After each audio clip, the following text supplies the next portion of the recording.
Totafot is one of those Torah terms that starts off mysterious and only gets more nebulous the deeper you dig. Fortunately, we have a good amount of everything related to it from Torah references and Talmudic discussion, with a touch of some more modern rabbinic interpretation about this historical practice. This will be our crash course on the origin, evolution, and meaning of tefillin, also known as phylacteries, as it relates to Totafot. The word Totafot appears 4 times in the Torah and always in the context of commandments to bind Hashem's words as a sign upon our hand and as Totafot between our eyes. These are the key parshiot passages that later form the content of the tefillin itself. In Shemot, or Exodus chapter 13, verses 1 through 10 in Parshat Kadesh, we see, "And it shall be for you as a sign on your hand and as a memorial between your eyes, so that the law of Adonai may be in your mouth." Here, it doesn't yet use the word Totafot, but introduces the binding concept. Then in Exodus chapter 13, verses 11 to 16 in Parshat Vehayaki Yeviaka, it's stated, "And it shall be for a sign upon your hand and for Totafot between your eyes." This is our first appearance of the word Totafot. Also in Moshe's reiteration of Hashem's commands found in Deuteronomy chapter 6, verses 4 through 9 of Parshat Shema, we are reminded to bind them as a sign on your arm, and they shall be as Totafot between your eyes. This is part of the Shema, our core Jewish creed. The final mention of Totafot in Torah is found in Deuteronomy chapter 11, verses 13 to 21 in Parshat Vehaya im Shemoah. "You shall place these words and bind them as a sign on your hand, and they shall be as Totafot between your eyes." This repetition solidifies the commandment in Jewish law and memory. So we have to ask, what the heck are Totafot? This is where we bump up against a linguistic mystery. The word Totafot has no clear Hebrew root, nor is it clearly defined in the Torah. However, our sages of blessed memory and many rabbis offer a few possible etymologies. Talmud Yerushalmi, Barakot Warn Text 3, explains that Totafot is a conjunction of 2 foreign words. Tat for 2 in the Coptic or Caspi, Caftarite language. Fot also for 2 in Afriki, possibly Phrygian. Hence, Totafot, which when added up equals the number 4, which the head tefillin is composed of 4 small compartments. Clever midrashic math, right? It is in the great Talmudic discussions where the rabbis get serious. They take the Torah's command and build the entire halakhic structure we know today. In Tractate Menachot, especially sections 3 and 4, we have our primary Talmudic source for the laws of tefillin. Here are just some of the highlights of these discussions. Menachot 34b describes the parshiot, scrolls, and how they are placed. Menachot 35a lays the rules for the 4 compartments in the head tefillin and 1 in the hand or arm tefillin. Menachot 36a explains that the tefillin must be square and black, while Menachot 37a says the arm tefillin must be worn on the weaker arm, left for righties, and placed opposite the heart.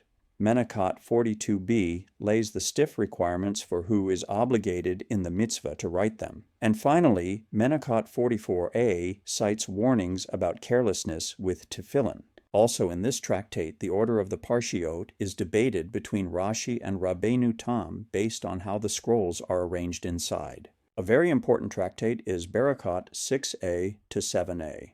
Here it is stressed that the creation of and wearing of tefillin is a sign of Hashem's presence. Hashem itself is said to wear tefillin, metaphorically speaking with the phrase, "Who is like your people Israel?" Another group of tractates, Eruvin 95b, Shabbat 61a, Sanhedrin 92b, delve into issues like the wearing tefillin on Shabbat and Yom Tov, typically not done since these days are in themselves a sign. These tractates also speak of how tefillin are made and the dangers of neglect or disrespect. The Rambam, Maimonides, codified the laws of tefillin in Hilkot Tefillin, Mezuzah, the Sefer Torah, which cover tefillin, mezuzah, and Sefer Torah, or the laws governing Torah scrolls, tefillin, and mezuzot. Rambam describes who is obligated, the materials the tefillin are made of, how they must be black, square boxes, worn with the proper kavana, intent, and the exact placement of each. The Shulchan Aruch in Arak Chaim 25-45 refines this further, including customs about when to wear. For example, only weekday morning prayers, what blessings to say, and how to don and remove with respect. Don't think for a minute there is no Kabbalistic and symbolic meaning to tefillin. Oh yeah, there is.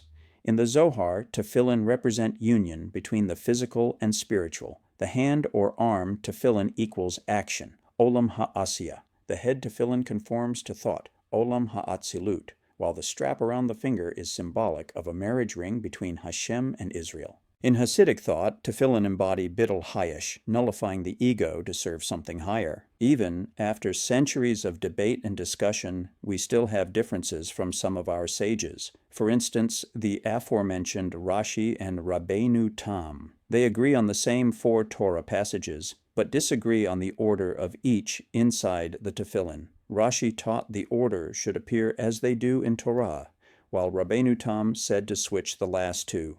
To avoid confusion, some Hasidim and Kabbalists wear both sets, Rashi in davening and Rabbeinu Tam later. To sum up this discussion on something very important for those of us who try our best to follow the mitzvot of tefillin in our daily lives lived for Hashem, we are commanded in Torah to wear tefillin in Exodus and Deuteronomy. Totafot means 4 compartments on the Rosh, or head tefillin. The tractates of Menachot, Barakot, and Shabbat are the Talmudic dictates for tefillin, and the Rambam's MT, Shulchan Aruch, OC 25-45, give us the halakhic code. The wearing of tefillin for men is one of our bonds with Hashem, giving us a unity of mind and body as we approach Hashem's throne in prayer. Thank you for watching or reading this interesting discussion on Totafot and tefillin, and why, even with all the halakhic drama involved, it is one of the most central acts for a Jew to perform on a daily basis that brings us into a chamber of oneness with the Creator of all that is.